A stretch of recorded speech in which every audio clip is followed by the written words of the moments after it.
Hey guys, I'm live. Um, I just thought we'd talk a little bit about Kelton Copeland's Zoom meeting with the media yesterday on his wide receivers, and especially a little bit. Finally got some news on Keegan Johnson, and probably the most thorough news we've had for a while since the beginning of the season. So I just want to do that, guys. Usually you see me with Jason and Paul.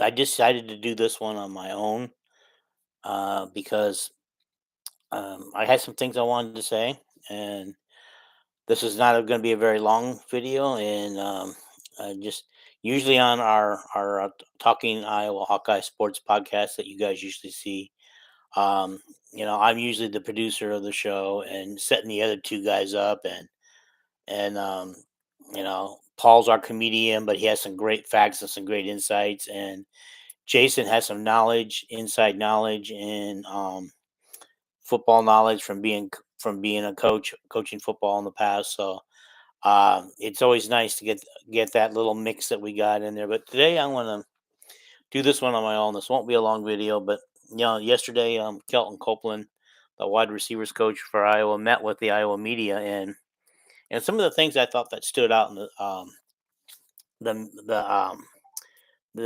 his little speech and stuff was first thing I saw. He talked about the disadvantages he has at recruiting wide receivers. He mentioned that Iowa, one of the biggest things with getting a wide receiver to come to Iowa was that Iowa is tight end you. The offense goes through the tight end, and we see that week in and week out. Whether we actually knew it went through the tight end or not, we see it. Just from year after year after year. Most of the time, the tight ends are leading pass catcher and yards gained and stuff, or right up in the top. So we see that. The only year that was different was 2019. I believe Sam Laporta was a freshman that year, right? 2019, 20, 21, 22. No, if he was a red shirt, and we didn't really have a true. I think in 2019 a true tight end, and so we were using our wide receivers that year a lot more. That's the year that um, Nico Ragaini, I think that's how they want us to say his name now, was a freshman, and Tyrone Tracy was a freshman. They both had outstanding freshman seasons, but both of their productions fell off in the next couple years because we had a tight end in Sam Laporta who was picking up the slack after that. And so that's what Kelvin, trying to convince wide receivers to come to Iowa basically is tough because they know that one, Iowa doesn't pass the ball a lot. We're a run first team. We run first, and so. By the way, morning, Casey. If you're still there, I'm sorry I missed that real little bit ago. Um, so wide receivers want to go where they throw the ball. Purdue throws the ball. Tyrone Tracy decided to leave first and head for Purdue because he wanted more touches. He wanted more targets. He wanted to show what he's capable of doing, so he left. Um, and then we got Charlie Jones who left because he wanted to show the NFL that he can run routes, he can do this, he can do that, and he can catch balls, and he wanted more targets, so he had more video to show the NFL, and he said that from day one when he decided to come back for his, I believe that was his. This is his COVID year, and I believe when he decided to come back for that, he told the media that I want more catches, I want more film to show um, the NFL scouts. Okay, so but he still has to go out in the combines and prove it. Okay, so anyway, also um, he also talked about how there's some negative recruiting going on against him, and so against wide receivers because Iowa doesn't use a wide receiver a lot. He mentioned that Iowa needs a special type of player to play wide receiver at Iowa because they're going to be asked to do some things. They're going to be asked to block. They're coming in there knowing that they're not going to get targets every single play. A ton of targets going their way. And so I look back at what they've done. They got Jason Bostic. They've got Dante Vines. They got Keegan Johnson. They got Arlen Bruce. They got Brody Breck. There's some talented receivers right there, guys. The fact that Iowa was able to secure that, and these guys come here knowing that they're not going to get the targets that they would, like at say at a Purdue school. Um, Says a lot that they really want to come here and play and do the things that are asked of them to be a wide receiver at Iowa. I guess it's not. I guess it's hard. It's not easy to be a wide receiver at Iowa, according to Kelton Copeland. They asked their wide receivers to do a lot of things, including blocking. He says, um, and so that's one of the things he's had. One of the difficulty things he's had in recruiting.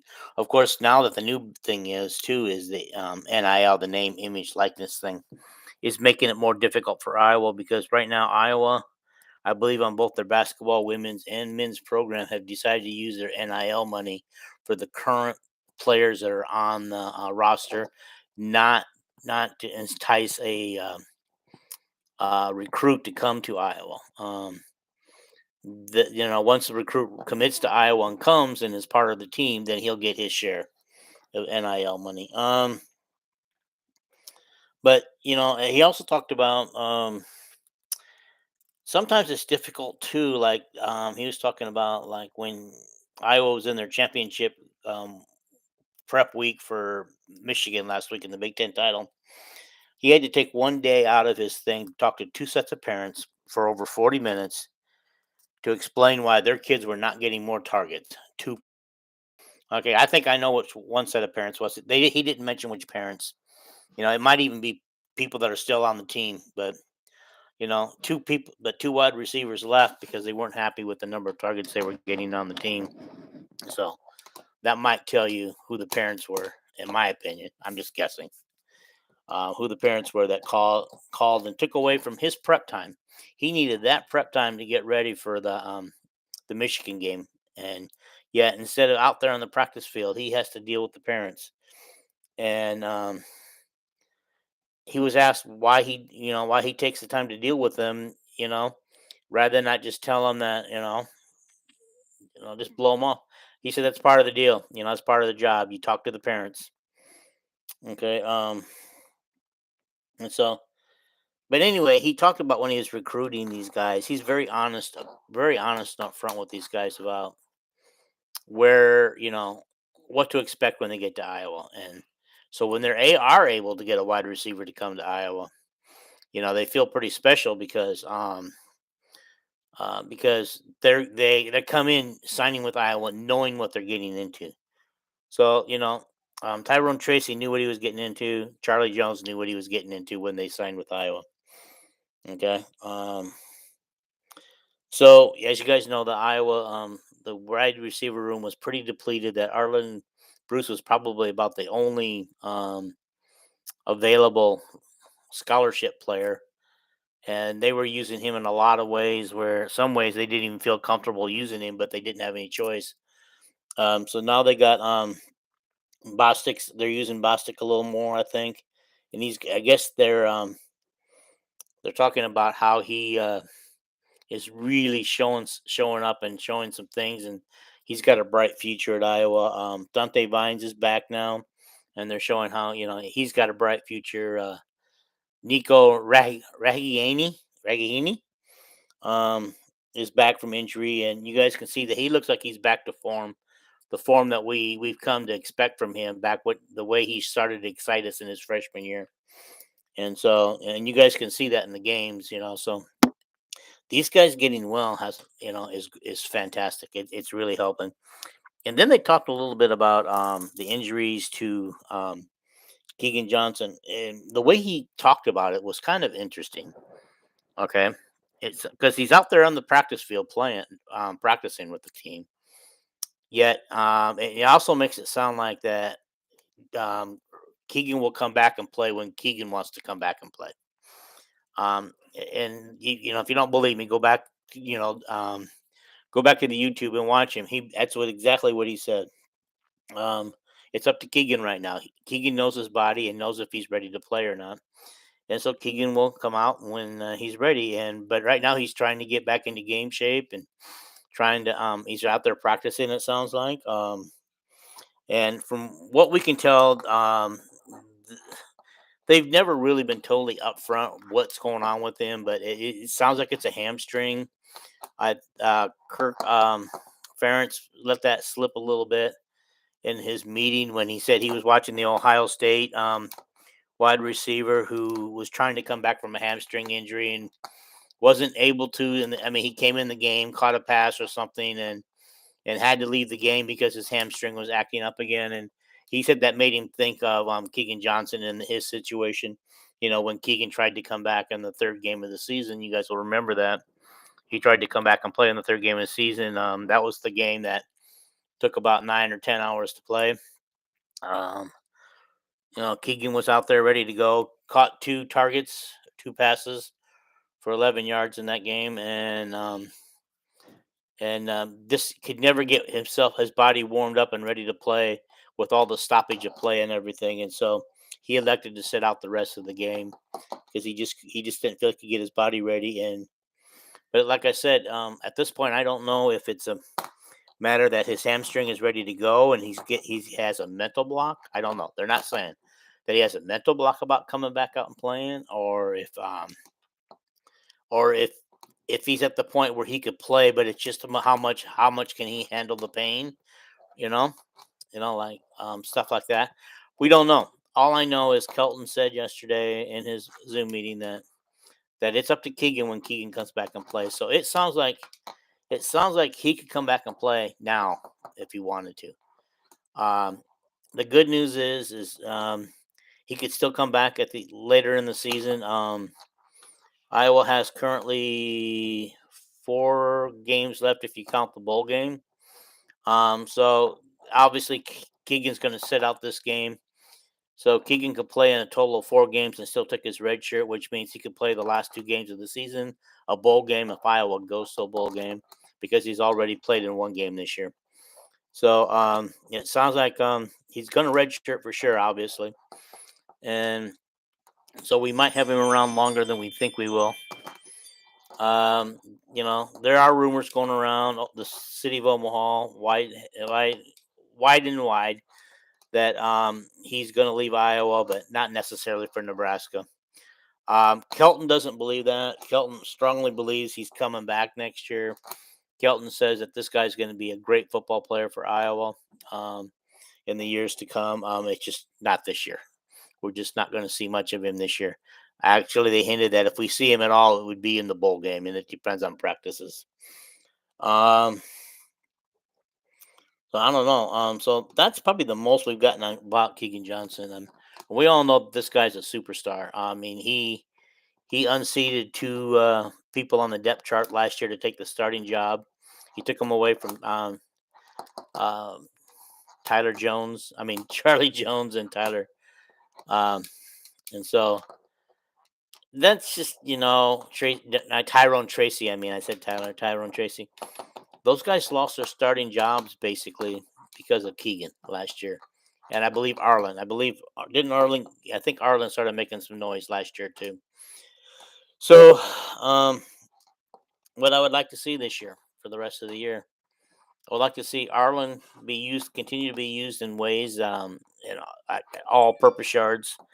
I know he's a little hampered by injuries right now, so they were kind of using him as a running back this week. I don't remember if he had any targets go his way in this last game against Purdue. I do know that he didn't have any catches against Purdue.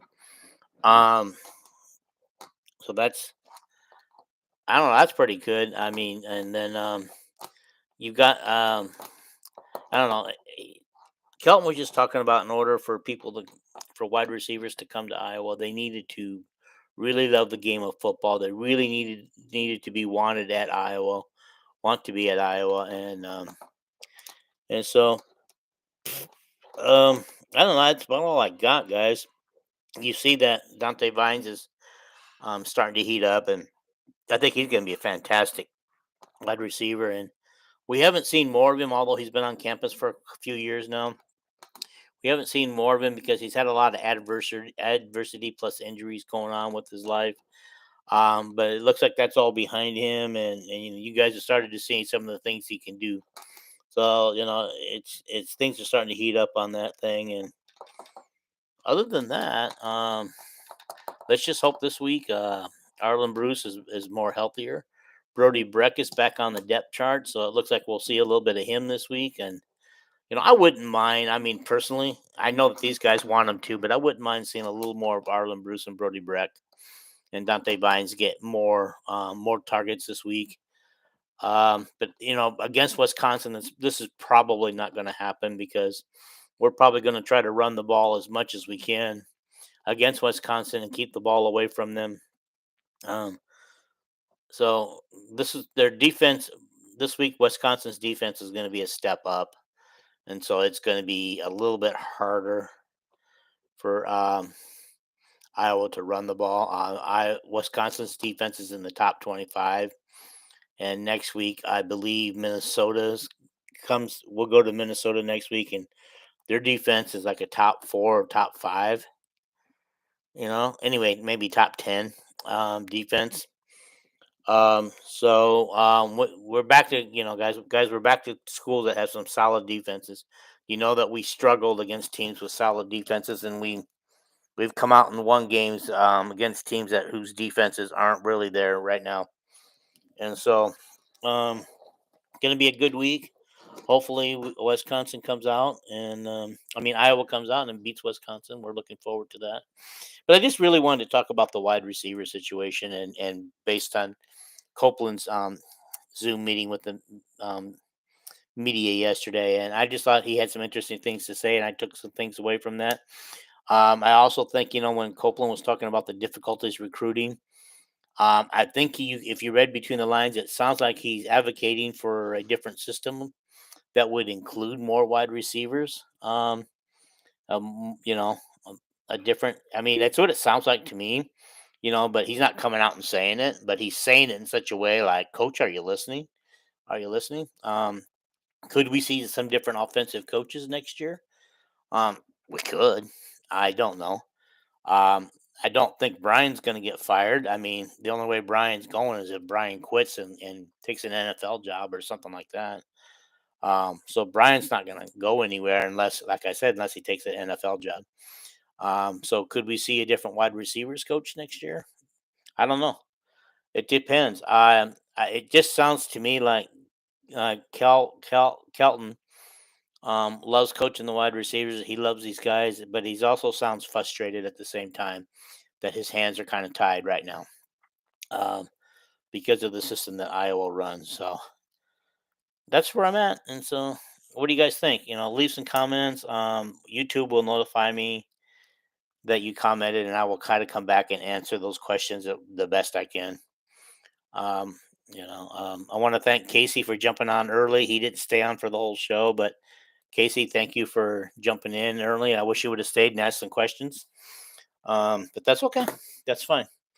All right, guys. So why don't I get out of here? And I will ask you to watch this.